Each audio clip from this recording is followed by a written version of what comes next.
ಇನ್ನು ಖಾತೆ ವಿಚಾರಕ್ಕೆ ಸಂಬಂಧಪಟ್ಟಂತೆ ಈಗ ನೂತನ ಸಚಿವರುಗಳ ಮನಸ್ಸಿನಲ್ಲಿ ಏನಿದೆ? ನಾನೇ ಮುಖ್ಯಮಂತ್ರಿ, ಯಾವ ಖಾತೆ ಹಂಚಿಕೆ, ಖಾತೆ ಬಗ್ಗೆ ತಲೆ ಕೆಡಿಸಿಕೊಂಡಿಲ್ಲ ಅಂತ ಸಚಿವ ಬಾಲಕೃಷ್ಣ ಮಾತನಾಡಿದ್ದಾರೆ. ಖಾತೆ ಹಂಚಿಕೆಯನ್ನ ಸಿಎಂ ಹಾಗೂ ಹೈಕಮಾಂಡ್ ಬಿಟ್ಟಿದ್ದೀವಿ, ಯಾವ ಖಾತೆ ಕೊಟ್ಟರು ಕೆಲಸ ಮಾಡ್ತೀನಿ ಅಂತ ಬಾಲಕೃಷ್ಣ ಮಾತನಾಡಿದ್ದಾರೆ. ಖಾತೆ ಹಂಚಿಕೆ ಇವತ್ತು ಸಂಜೆ ಒಳಗಡೆ ನಾನೇ ಮುಖ್ಯಮಂತ್ರಿ ನಡುವೆ ಯಾವ ಖಾತೆ ಹಂಚಿಕೆ ಮುಖ್ಯಮಂತ್ರಿಗಳು ಯಾವ ಖಾತೆ ಕೊಟ್ಟರು ಮಾಡ್ತೀವಿ. ಹಂಚಿಕೆ ಇವತ್ತು ಚರಿತ್ರೆಯಲ್ಲಿ ನಾವು ಅದನ್ನ ಬಗ್ಗೆ ತಲೆ ಕೆಡಿಸ್ಕೊಳಕ್ ಹೋಗಿಲ್ಲ, ಅದೆಲ್ಲ ಮುಖ್ಯಮಂತ್ರಿಗಳಿಗೆ.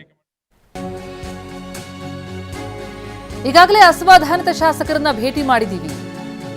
ಸಚಿವ ಸ್ಥಾನ ಸಿಗದೆ ಇದ್ದಾಗ ಅಸಮಾಧಾನ ಇದ್ದೇ ಇರುತ್ತೆ. ಆದ್ರೆ ಮಂತ್ರಿ ಮಾಡಬೇಕಾಗಿರೋದು 33 ಶಾಸಕರನ್ನ ಮಾತ್ರ. 80ರಿಂದ 90 ಜನ ಸ್ವಂತ ಶಕ್ತಿಯಲ್ಲಿ ಗೆಲ್ಲೋರು ನಮ್ಮಲ್ಲಿದ್ದಾರೆ. ಎಲ್ಲರೂ ಶಕ್ತಿ ಇರೋರೇ ಗೆದ್ದಿರೋದು ಅಂತ ಬಾಲಕೃಷ್ಣ ಮಾತನಾಡಿದ್ದಾರೆ.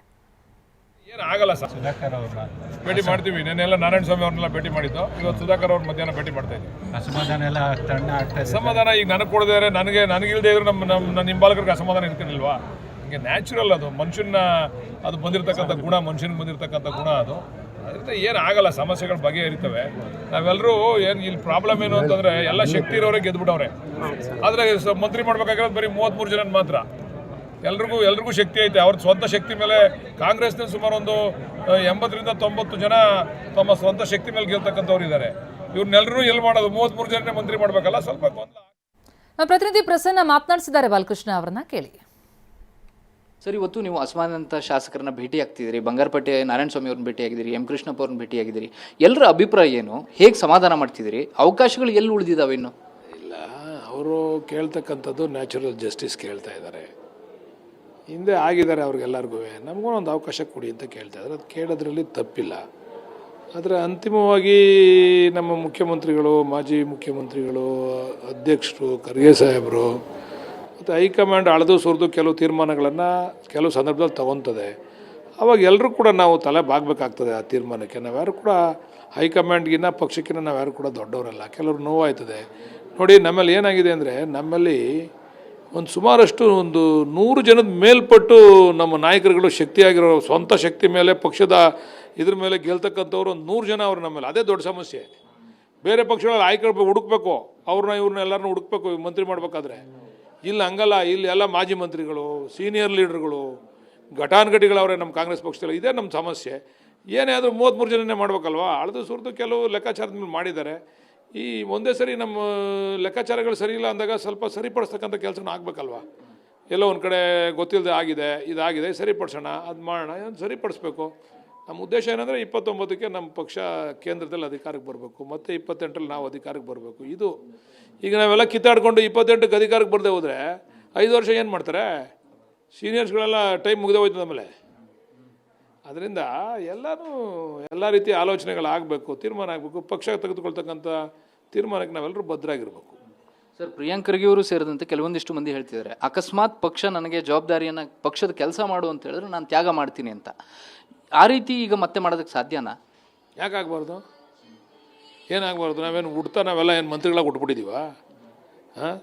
ಏನೋ ನಮ್ಮ ಯೋಗ ಚೆನ್ನಾಗಿದೆ, ಮಂತ್ರಿಗಳಾಗಿದ್ದೀವಿ. ನಾವು ಪಕ್ಷಕ್ಕೋಸ್ಕರ ಯಾಕೆ ತ್ಯಾಗ ಮಾಡಬಾರ್ದು? ಎಲ್ಲ ದೊಡ್ಡ ಮನ್ಸು ಮಾಡಬೇಕು, ಅದನ್ನು ದೊಡ್ಡತನ ತೋರಿಸ್ಬೇಕು. 28ಕ್ಕೆ ನೀವು ಒಡೆದಾಡೋ ಅಧಿಕಾರಕ್ಕೆ ತಂದು ನೀವು ಮೊದಲನೇ ಲೈನಲ್ಲಿ ನೀವೇ ನಿಂತ್ಕೊಳ್ಳಿ. ಯಾರು ಬೇಡ ಅಂತಾರೆ ನಿಮ್ಮನ್ನೆಲ್ಲ? ಪಕ್ಷ ಕಟ್ಟಿ ಇವಾಗ ನೀವೆಲ್ಲ ಸಂಘಟನೆ ಮಾಡಿ, ಹಳ್ಳಿಗೆ ಹೋಗಿ ಪಕ್ಷದ ಸಾಧನೆಗಳನ್ನು ಹೇಳಿ, ನೀವು ಪಕ್ಷ ವಾಪಸ್ ಅಧಿಕಾರಕ್ಕೆ ತೊಗೊಂಬನ್ನಿ. ನೀವೇ ಆಗಿ ಮುಂದೆ ನಿಂತ್ಕೊಂಡವಾಗ ಯಾರು ಕೇಳ್ತಾರೆ? ಅವಾಗೆಲ್ಲನೂ ಅದನ್ನು ಮಾಡಲಿ ಅಂತಕ್ಕಂಥದ್ದೇ ನನ್ನ ಅಭಿಪ್ರಾಯ.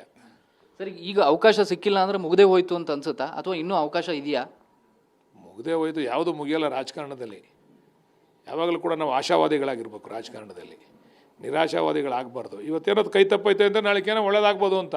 ಈಗ ಅಂತಿಮವಾಗಿ ನೀವು ಯಾವ ಖಾತೆಯ ಬಗ್ಗೆ ಆಸಕ್ತಿಯನ್ನು ವಹಿಸಿದ್ರಿ? ಏನಾದ್ರು ಪ್ರಬಲ ಖಾತೆ ಬೇಕು ಅನ್ನುವಂಥ ಅಪೇಕ್ಷೆ ಇದೆಯಾ, ಅಥವಾ ಯಾವುದೇ ಖಾತೆ ಕೊಟ್ಟರು ನಿಭಾಯಿಸ್ತೀರಾ? ಇಲ್ಲ, ನಾನು ನೋಡ್ರಿ, ಮುಖ್ಯಮಂತ್ರಿನೇ ನಮ್ಮವರು. ನನ್ನ ಎಲ್ಲ ಖಾತೆನೂ ನಂದೆ. ನಾನು ಯಾಕೆ ಖಾತೆ ಕೇಳಲಿ? ಮುಖ್ಯಮಂತ್ರಿಗಳು ನಮ್ಮವರಾದ್ಮೇಲೆ ನಾನು ಖಾತೆ ಕಟ್ಕೊಂಡು ನನಗೆ ಏನಾಗಬೇಕು? ನನ್ನ ಕ್ಷೇತ್ರ ಕೆಲಸ ಆಗಬೇಕು ಇಂಪಾರ್ಟೆಂಟು, ನನ್ನ ಜಿಲ್ಲೆ ಅಭಿವೃದ್ಧಿ ಆಗಬೇಕು ಇಂಪಾರ್ಟೆಂಟು. ನಾನು ಈ ರಾಜ್ಯದ ಜವಾಬ್ದಾರಿ ನೋಡ್ಕೊಳ್ಳೋಕೆ ಮುಖ್ಯಮಂತ್ರಿ ಇದ್ದಾರೆ ನಮ್ಮ ಜಿಲ್ಲೆಯಿಂದ. ನಾನು ನಮ್ಮ ಜಿಲ್ಲೆ ಜವಾಬ್ದಾರಿ ನೋಡ್ಕೋಬೇಕು, ನಮ್ಮ ಜಿಲ್ಲೆ ಕೆಲಸ ಆಗಬೇಕು. ಅದನ್ನೆಲ್ಲ ಈಗ ಪೆನ್ನು ಪೇಪರ್ ನಮ್ಮ ಕೈಗೆ ಕೊಟ್ಟವ್ರೆ ರಾಜ್ಯದ ಜನ. ಇನ್ನು ನಾನು ಯಾಕಪ್ಪ ಖಾತೆ ಕೊಡ್ದಾಡಲಿ? ಏನು ಯಾವಾಗ ರಾತ್ರಿ ನಿದ್ಗಣ್ಣಲ್ಲಿ ಹೋಗಿ ಏನು ಬೇಕಾದ್ರೂ ನಾವು ಮಾಡಿಸ್ಕೊಂಬತ್ತೀವಿ ನಮ್ಮ ಮುಖ್ಯಮಂತ್ರಿಗಳ ಹತ್ರ? ಯಾಕೆ ನಾವು ಖಾತೆಗೆ ಯಾಕೆ ಹೊಡೆದಾಡಬೇಕು? ಆಮೇಲೆ ಖಾತೆಯಿಂದ ಏನೈತೆ ನನಗಂತೂ ನೀವು ಮಾಧ್ಯಮದವರು ವಿಶ್ಲೇಷಣೆ ಮಾಡಬೇಕಪ್ಪ, ಖಾತೆಯಿಂದ ಏನದೆ ಅಂತ. ಯಾಕೆಲ್ಲ ಖಾತೆ ಹೊಡೆದಾಡ್ತಾರೆ ಅಂತ ನೀವು ಹೇಳ್ಬೇಕು. ಯಾಕಂದರೆ ನಾವು ಹೊಸಬರು ಸಚಿವರು, ನೀವು ಸ್ವಲ್ಪ ಎಲ್ಲ ವಿಶ್ಲೇಷಣೆ ಮಾಡಿದ್ದೀರಾ. ಏನು ಆ ಖಾತೆಯಿಂದ ಏನು, ಈ ಖಾತೆಯಿಂದ ಏನು, ಈ ಖಾತೆಯಿಂದ ಏನು ವಿಶ್ಲೇಷಣೆ ನೀವೇ ಮಾಡ್ಬೇಕಪ್ಪ. ಈ ಯಾಕೆ ಖಾತೆ ಹೊಡೆದಾಡ್ತಾರೆ ಅಂತ ನನಗಂತೂ ಗೊತ್ತಿಲ್ಲ. ಓಕೆ, ಇದಿಷ್ಟು ನೂತನ ಸಚಿವ ಬಾಲಕೃಷ್ಣ ಅವರ ಮಾತು. ಖಾತೆಗಾಗಂತೂ ನಾವು ಹೊಡೆದಾಡುವಂಥ ಪರಿಸ್ಥಿತಿ ಇಲ್ಲ, ಮುಖ್ಯಮಂತ್ರಿಗಳೇ ನಮ್ಮವರಾಗಿದ್ದರಿಂದ ಎಲ್ಲ ಕೆಲಸವನ್ನು ಎಲ್ಲ ಜಿಲ್ಲೆಗೆ ಬೇಕಾದಂಥ ಅನುಕೂಲಗಳನ್ನು ನಾವು ಮಾಡೇ ಮಾಡ್ತೀವಿ ಅನ್ನುವಂಥ ಮಾತನ್ನು ಹೇಳ್ತಾ ಇದ್ದಾರೆ. ಕ್ಯಾಮರಾ ಪರ್ಸನ್ ವಿನೋದ್ ಜೊತೆ ಪ್ರಸನ್ನ ಗಾಂವ್ಕರ್, TV9 ಬೆಂಗಳೂರು.